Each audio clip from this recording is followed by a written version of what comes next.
Welcome everyone to this video where we will see the top 10 worst WWE wrestlers of 2017. Number 10, Mojo Rawley. So, what is Mojo's character about? He's hype! That's about it. After Zack Ryder suffered an injury, Mojo was forced to go on a singles career where he announced his participation in the Andre the Giant Memorial Battle Royal. He unexpectedly won the trophy with some help from his friend, NFL player Rob Gronkowski. And that was it. He never got a push. He would go on to lose a #1 contenders match for the WWE belt and then return to the Hype Bros team with Ryder after the latter returned from injury. However, unlike their previous run, which was decent, their second run saw them become a similar version of the Ascension in terms of losing matches. They lost all of their remaining matches of this year until Mojo got fed up of losing and attacked Ryder, thus ending the team. Also, Mojo defeated Ryder at Clash of Champions. So why did he win the trophy in the first place? I have no idea why he was given the trophy, maybe because he's friends with an NFL player, but it just proves that the trophy has no impact on the winner. Well, good luck for the next winner of the Andre the Giant Trophy of 2018! Number 9, Bray Wyatt. Bray started the year by finally winning the WWE belt at Elimination Chamber. Randy Orton, who won the Royal Rumble and was at that time a member of the Wyatt family, told him that he would not face him at WrestleMania, which was perfect since Wyatt would finally get his WrestleMania moment.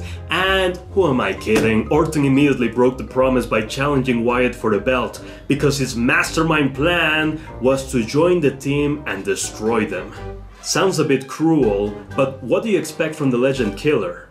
At WrestleMania 33, Bray lost the belt and would then face Orton in the #1 worst match of 2017, the House of Horrors match at Payback, which was a pre-tape video that involved a boring and poorly fight. Oh, and Bray won the match, but it was a non-title match, so yay. He never got a rematch for the world title and he never got an opportunity to shine as a champion. He was then drafted to Raw and he literally got lost in the brand as he was placed in a never-ending rivalry against Finn Balor, where the Demon King would always win at their pay-per-view matches.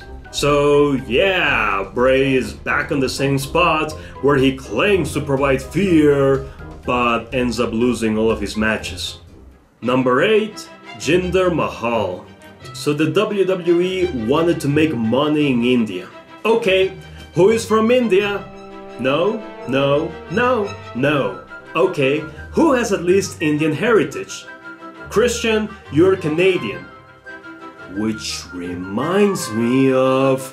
You're gonna be the next WWE champion until the Indian tour. Your days as a jobber are over. So Jinder Mahal was a jobber during his entire time in the WWE. That is, until the company got an interest in the Indian market, which saw him win the belt without any build-up.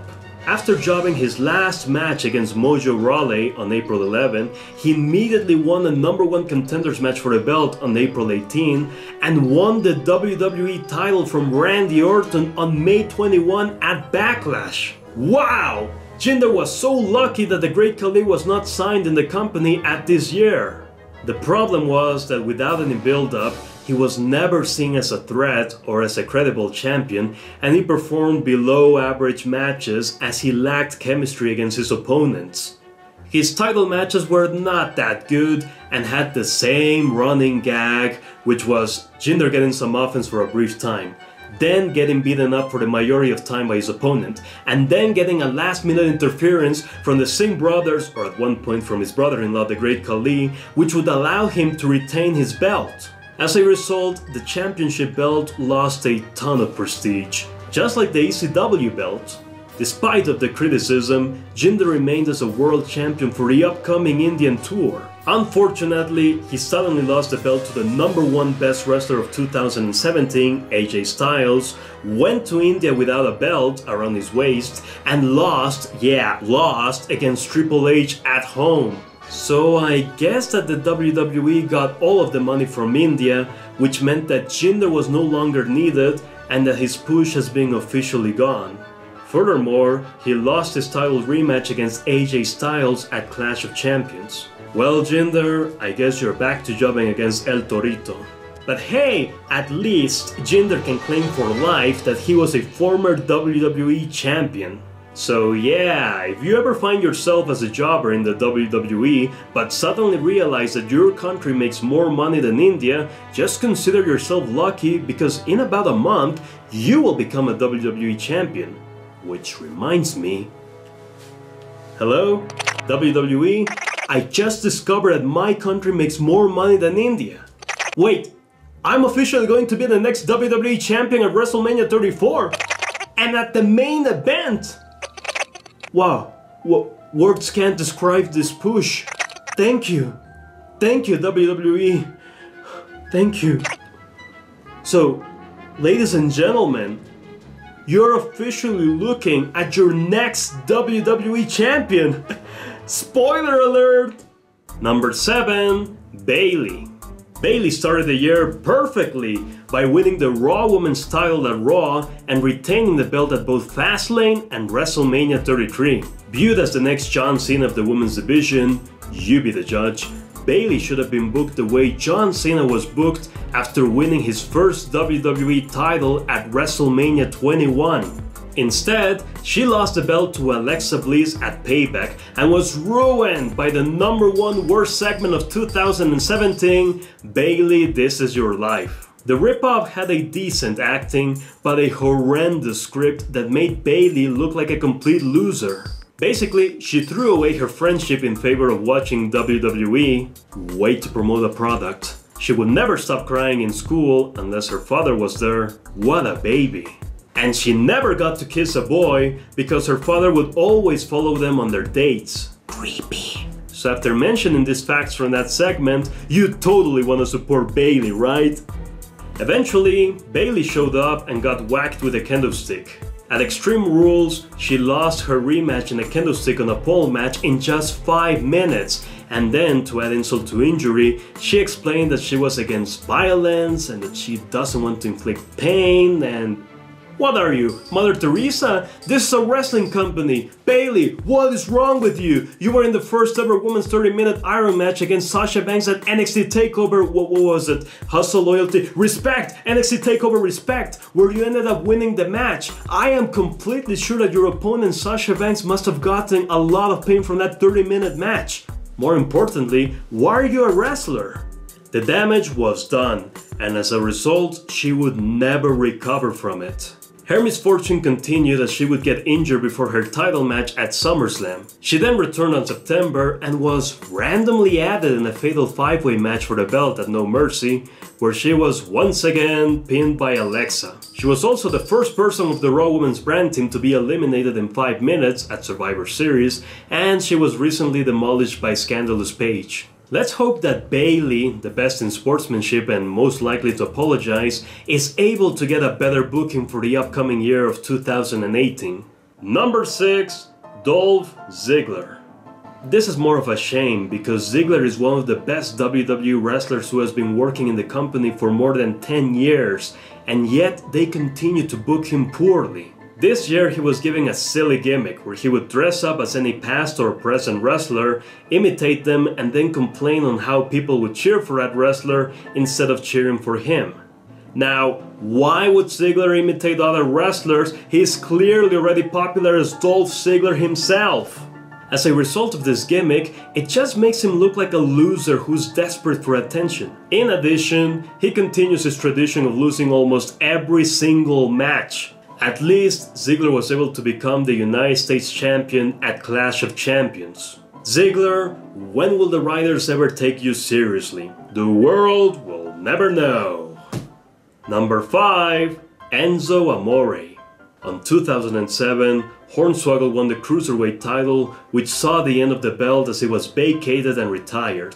10 years later, the WWE made the same mistake by giving the Cruiserweight belt to Enzo Amore. Just why do people make the same mistakes over and over again? Look, I get it. Enzo is gold in the mic, but he's rusty at wrestling. His past matches against Big Cass saw him getting demolished. In 205 Live, Enzo's performance in wrestling lacks the wrestling style of the cruiserweights. His matches are basically get him beat up, cheat, do a finisher and get the win. Furthermore, his opponents, who end up losing, are the ones who have to drag him during the entire match. So if you're gold in the mic but have a lack of wrestling skills, just consider yourself lucky, because someday you too can become a champion in the WWE just like Enzo. Number 4. Mickie James. I have completely forgotten that she was a 5-time women's champion. This year, Mickey's main role has been to lose almost every single match. Even though losing a match means pushing young talent, the problem is that since she loses every single match, it no longer becomes an upset win for her opponent, because you know that literally anyone can defeat her. Apart from that, she loses so easily that you begin to wonder if it's really Mickie James or just a jobber / local competitor. Really, why bother searching for a local competitor when you can clearly get Mickie and get her destroyed by anyone from the women's division from both Raw and SmackDown? I'm just saying. Number 3. The Undertaker. The streak was broken by Brock Lesnar. That's it. Taker had nothing to prove. Heck, he had no reason to show up in any further WrestleManias. But he continued just because. At Royal Rumble 2017, an out-of-shape Taker who had difficulty in performing his traditional moves was eliminated by Roman Reigns. As a result, the match was made at WrestleMania, with both challengers claiming their respective yards. Surprisingly, with a lazy storyline, this match was the main event of WrestleMania, and it was atrocious, as an overweight and tired Taker just basically jobbed to Roman. Taker was easily dominated, and eventually after 5 spears, Taker was pinned. After the defeat, Roman leaves and Taker retires. After that, Roman begins to brag on how he beat The Undertaker and made him retire, but the true answer is, who cares? Undertaker already lost his streak, so this second loss means nothing. No one will remember the second, third, or the millionth man that defeated The Undertaker at WrestleMania. Everyone will only remember the first, and only first, wrestler to break the streak, which was Brock Lesnar. So basically, The Undertaker retired without honor and glory. Nowadays, when someone asks me who is the wrestler to have never lost at WrestleMania, my answer is 1. Finn Balor's inspiration of his face paint, the Boogeyman, and 2. Commentator Michael Cole. So remember, if you join the WWE and you become undefeated for 20 WrestleMania pay-per-views, just retire. Retire with honor and glory. And keep your legacy with prestige. Don't destroy your legacy like The Undertaker. Just sign a contract that says, my WrestleMania undefeated streak will never be broken. Number 2. The SmackDown Women's Division. So what is the identity of the SmackDown Women's Division? Random matches that don't affect the story and champions that don't shine with the SmackDown Women's belt. However, there is one pay-per-view that literally destroyed this division, which was Money in the Bank. In the pay-per-view, a man named James Ellsworth made history by becoming the first ever person to win the first ever women's Money in the Bank ladder match, regardless if he was a non-participant. Wow, what an insult! As a result, the entire SmackDown Women's Division was seen as a laughable brand that just couldn't get the job done unless a man did it for them. It was insulting towards the women's division, and you just couldn't take any of them as a serious competitor. Really, the writer that booked that match has caused more damage than anyone could have done in a lifetime by officially burying the entire SmackDown Women's Division. I can totally see how the 4 female competitors must have reacted towards the WWE writer after the Money in the Bank ladder match. Hello? Yeah? Becky! You want a title match? Yeah, I could give you the match, but how about Ellsworth wins the women's title and then gives the title to you, huh? Hello? Yeah? Look, No Ellsworth, no women's title match. Now stop bothering me. I'm trying to book the first man to win both the SmackDown Women's Championship and the first ever Women's Royal Rumble. You know, I didn't get the name Santina Whippleman Young by accident. Just trying to keep the tradition, okay? And the number one is... It has an R, but it is accompanied by a U, and they are both in between a C and a T. That's right, it's Kurt Hawkins! It's time to face the facts that Hawkins has just gotten a losing streak of more than 100 matches and has continued to extend his streak.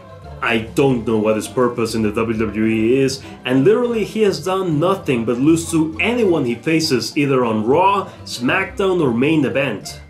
How Hawkins got rehired in the WWE will be a big mystery, just like how a wrestler who was suspended for failing a drug test was able to get the push of the century by immediately winning the United States title and then, the following year, main event WrestleMania and become a Grand Slam champion and a Triple Crown champion.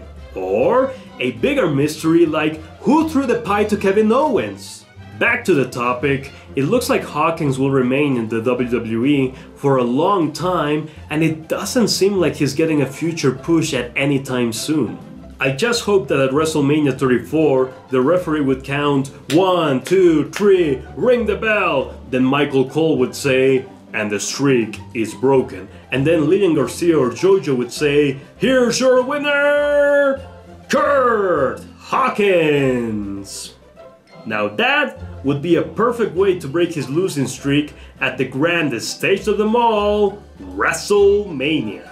And those are my top 10 worst WWE wrestlers of 2017 who have been booked so poor that they actually make Roman Reigns feel like the face of the WWE. Thanks! Thank you, and thank you very much. I hope you enjoyed this video. Leave a like in this video, subscribe to my channel, share it, and I will see you next time. See ya!